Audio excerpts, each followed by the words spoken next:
brought to you by Silver Pumps. Top quality और consistent performance के लिए सिर्फ सिल्वर पंप्स नाम याद रखना। आप समझ ही नहीं पा रहे हो यार, पढ़े लिखे नहीं हो क्या? कितना पढ़े हो?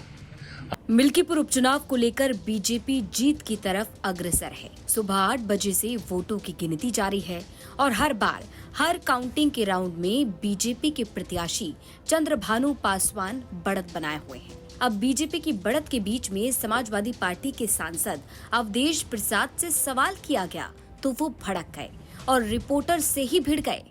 आप समझ ही नहीं पा रहे हो यार, पढ़े लिखे नहीं हो क्या? कितना पढ़े हो? अवधेश प्रसाद से पीडीए को लेकर सवाल किया गया था। सवाल था कि क्या इस बार मिल्कीपुर में पीडीए काम नहीं आ पाया। इस सवाल के जवाब में अवधेश प्रसाद भड़क गए और रिपोर्टर से क्वालिफिकेशन पूछने लगे। आप समझ ही नहीं पा रहे हो यार, पढ़े लिखे नहीं हो क्या? कितना पढ़े हो?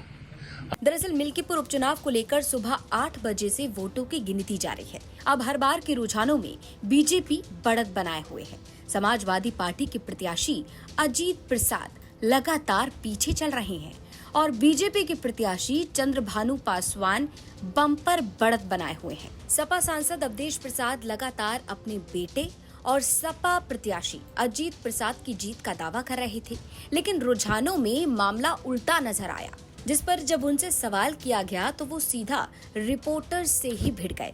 मर्यादा पुरुषोत्तम राम की मर्यादा को वो लूटा है, ये राम की मर्यादा पे डाका है। ये हिंदुस्तान की लोकतंत्र पे डाका है।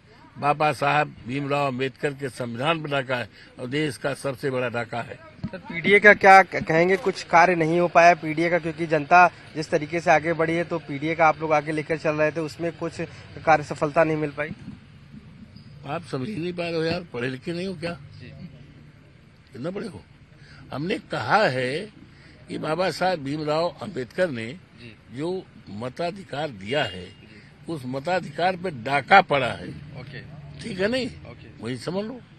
हाँ, डाका पड़ा है पीडीए और पीडीए ने पूरी तरह से एकजुट होकर के, और यही पीडीए भारतीय जनता पार्टी की सरकार का सफाया पूरे देश में करेगा, प्रदेश में करेगा। 2027 के लिए मैसेज है एक तरीके। हाँ, पक्का है, एकजुटता है, एक रूपता है। आपको बता दें कि अवधेश प्रसाद के फैजाबाद से सांसद बनने के बाद खाली हुई मिल्कीपुर विधानसभा सीट पर 5 फरवरी को मतदान हुआ था।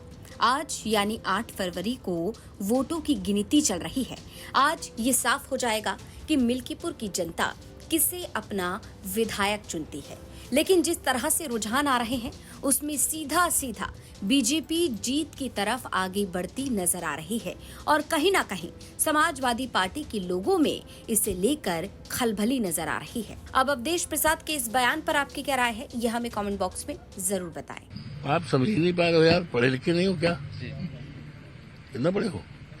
अयोध्या से आशीष श्रीवास्तव की रिपोर्ट, यूपी तक।